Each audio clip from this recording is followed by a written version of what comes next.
Hello and welcome back to episode 2 of the Salmon FM and my Union Berlin save. If you guys have come back because you've watched my previous ones, thank you very much for coming back.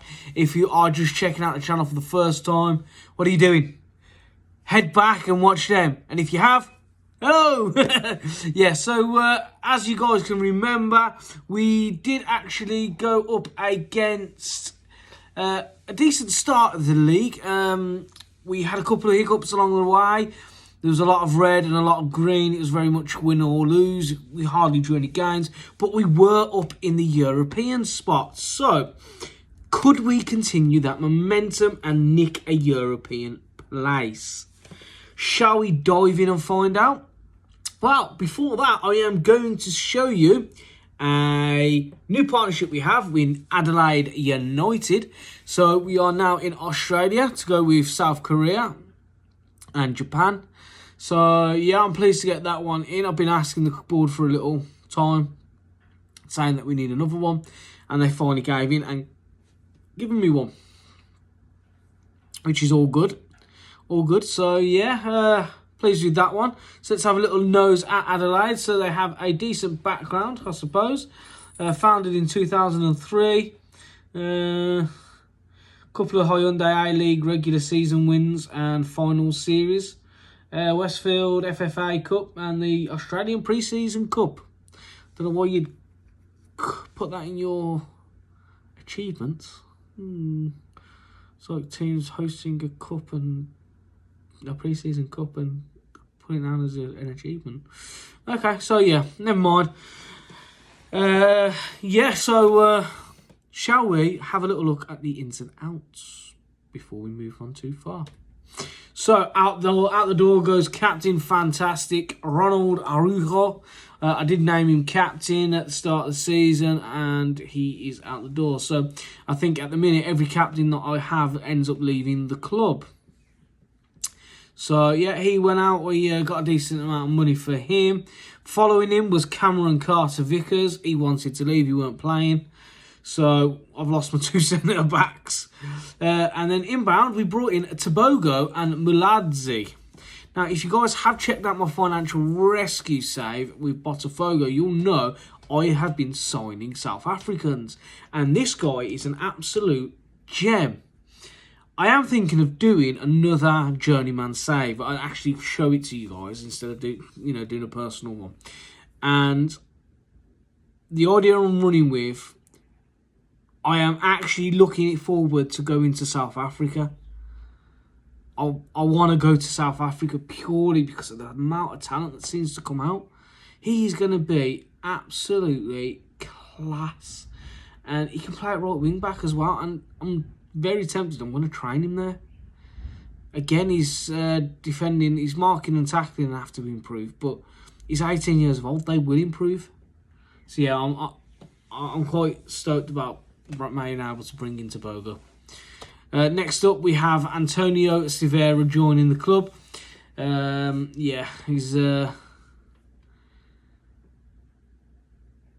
He's going to be decent. He's going to be a shot stopper for us. So maybe I can look at moving on Luca because he just hasn't kicked on. Next up, we have Angel Torres who came in. Again, I think he's going to be a player that comes in and then buggers off straight back out.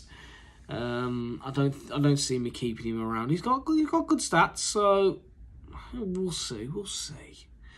And we also brought in Ben Wilmot.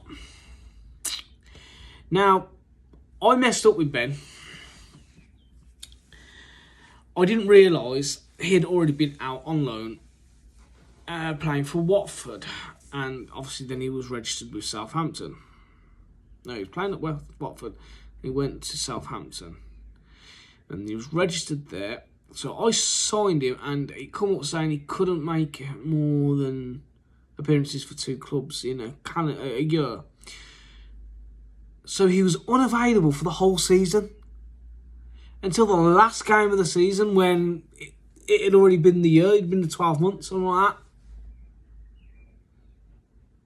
Really? So yeah, I kind of messed up with Ben, but it is what it is.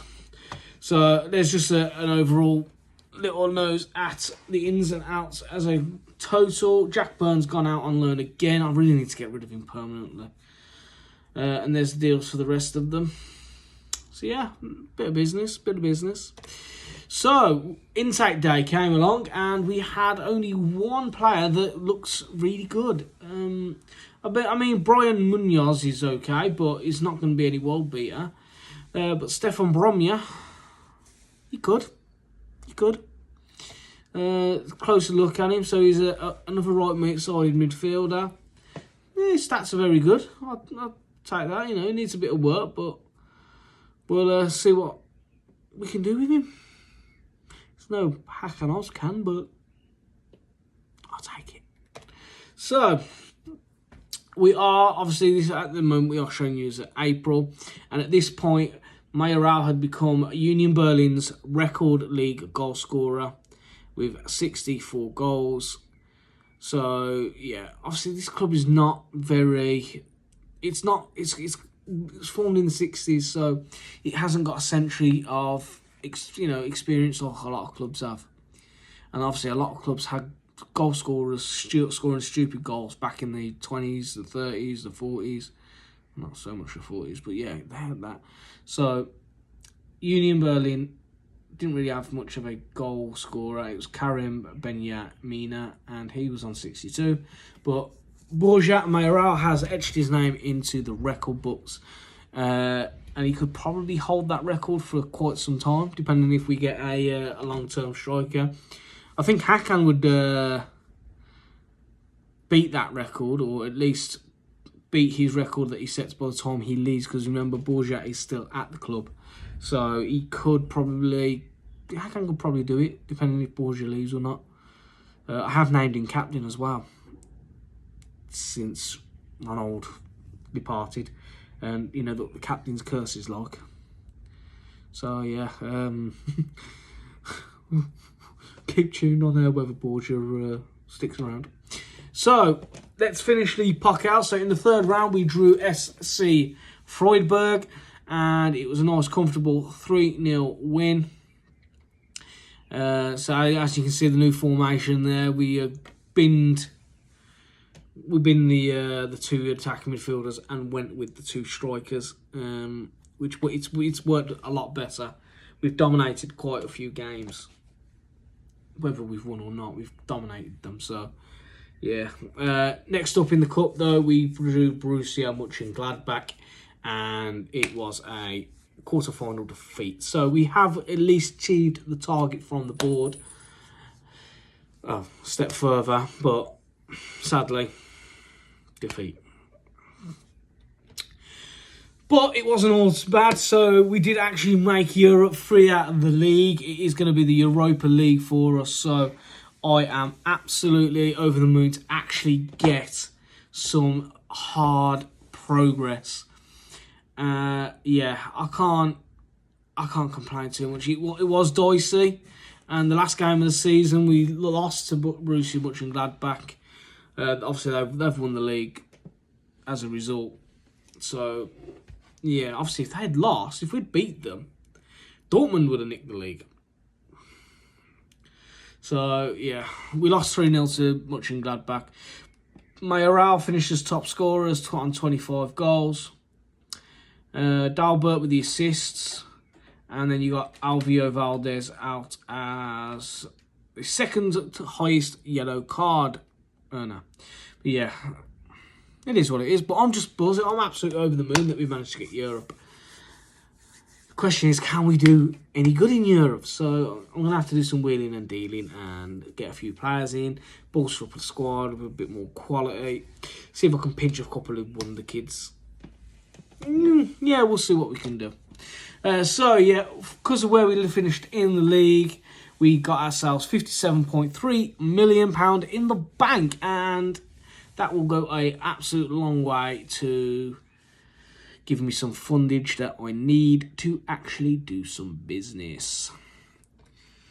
So that is the running. So we didn't start the year in the... we started the year in a fantastic form.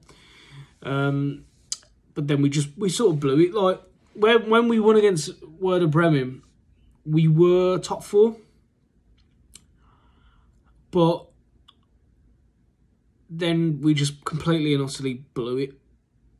Totally.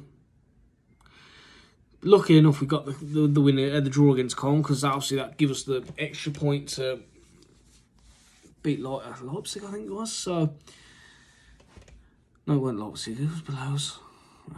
We'll just leave it. But yeah, so, yeah, I was pleased with that. End of season awards, obviously, you know, guys know I always try and bring you these if I can. So we have fans player of the season is Borja Mayoral.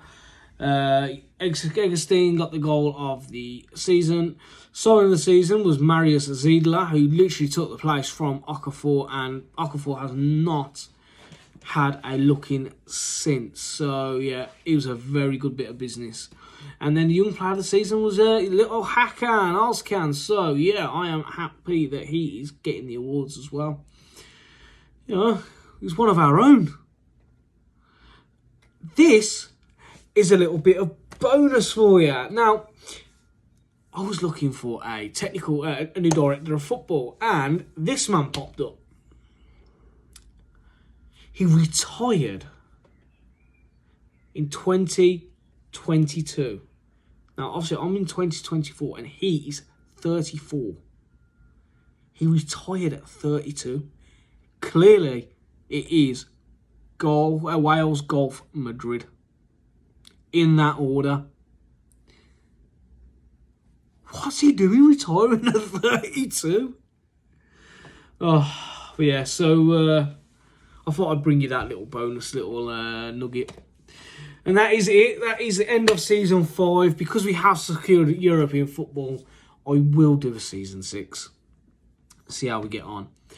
But if we completely balls up Season 6 in terms of Europe and the league, then I will cut it there and say it's a failure, because we are trying to take the throne. But yeah, I'm looking forward to it, and we'll see what we can do. So guys, as always, thank you very much for checking out the channel. I hope you're all keeping safe, and I will see you all next week. Bye bye.